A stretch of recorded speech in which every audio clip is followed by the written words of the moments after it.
100%. I'm JB, and my bialik has wandered into the suite. She was not warned in any fashion, and now joins us at the show. Ryan, thanks for being with us. Thanks for having me. I'm very excited to have you here. This is the most distraction I've ever had in an interview already. That's the goal. The goal is to keep the subject I'm trying to listen. I really am. Confused, maybe a little frightened, and if at all, just never comfortable. Have we succeeded so far? Yeah, I'm just going to try and look this way. No, watch the game. That's but part I'm of the beauty. Be distracted. Okay. So let's. Here's the thing. You're a very successful and talented, funny, amazing, funny woman. Thank you. You're also incredibly smart. Thank you. So now, what I love about this game is that it is primarily anticipation followed by short bursts of activity. Absolutely. What's the neuroscientist in you so find fascinating? One of the things that I do love and find so fascinating about baseball is the tremendous set of superstition, really more than any other sport, in my opinion. The set of things to do to make things right, the sort of compulsive actions you'll see going on with signals being thrown. Certain pitchers will have a lot of pomp and circumstance about everything they do. There's a lot of emphasis on precision because there is so much time in which to wait to try and zero in on things. So I think it's fascinating from a neuroscience perspective because you will see a tremendous amount of compulsive behavior, which we assume is operating from the obsessions involved in baseball.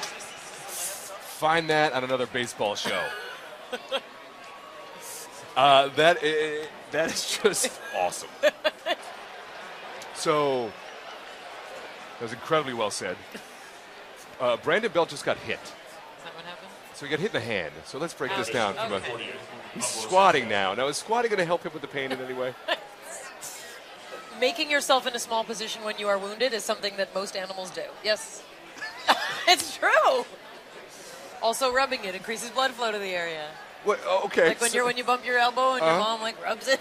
It actually works. It brings blood flow to that area. So to be clear, so squatting down after you got hit. So Brandon Belt gets hit right in the right on the forearm. Looks like squats down. He's holding his knees now. So these are things that we instinctively do because they work. Well, we are animals. Yes, we're animals with a stick and a ball.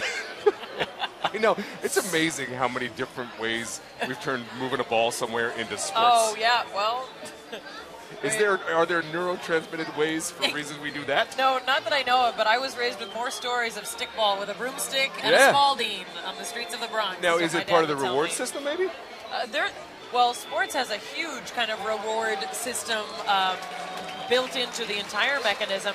And as you said, it's small spurts of goals, right, with a larger goal at hand. And that activates a lot in us. Yeah, and I think also it's fascinating, much like actors, athletes like this have a prime. You know, you can only do this for so long before circumstances and age and nature make you unable to do these things. And for us actors, it's kind of the same, especially for women, you know? Like, once my hair starts graying and the wrinkles go, I'm not going to have surgery. I'm going to retire and watch baseball. Yeah, I'm not sure that's nature that stops you from acting in that way.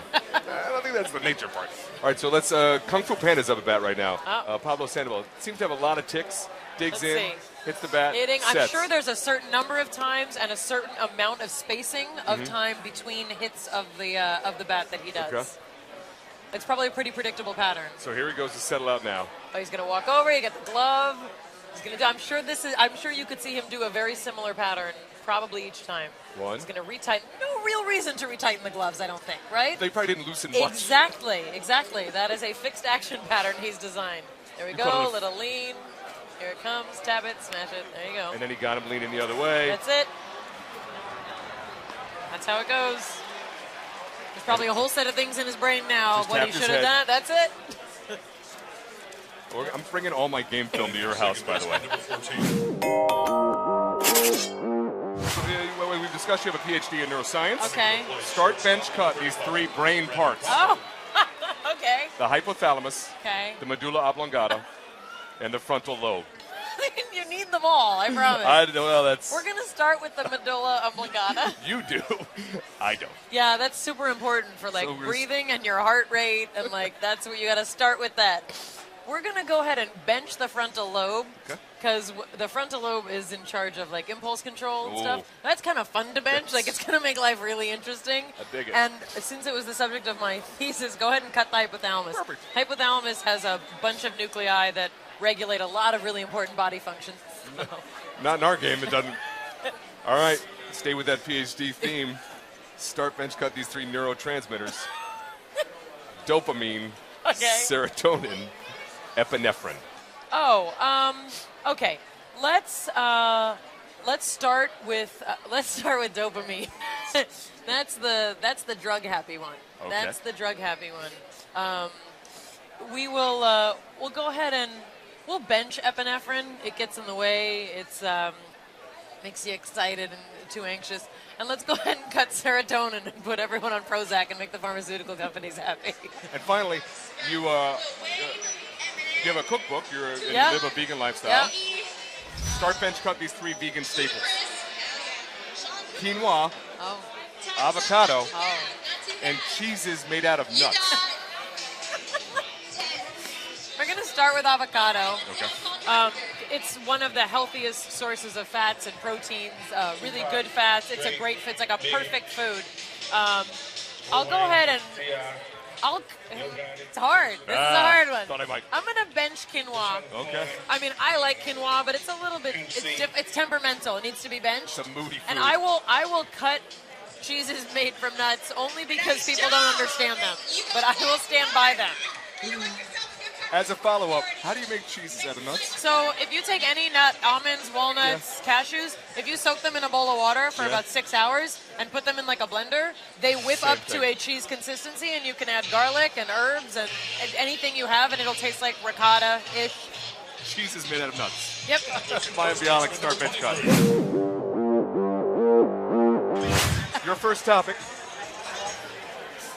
your experience creating your cookbook.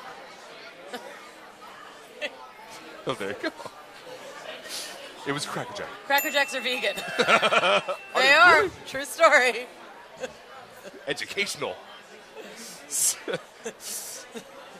Secondly, your second topic, earning your PhD.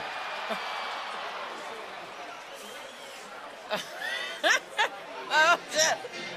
I don't know. I was the most valuable player of my thesis because it was mine. Without you, I had to win something. no thesis. Right, that's right. That's right, you earned it. Well That's done. right. And finally, the future for my bialik.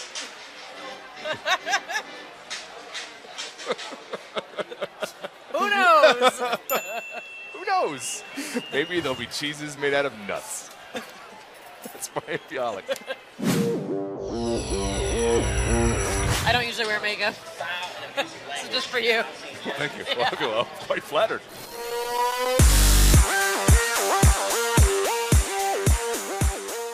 Cheeses made out of nuts.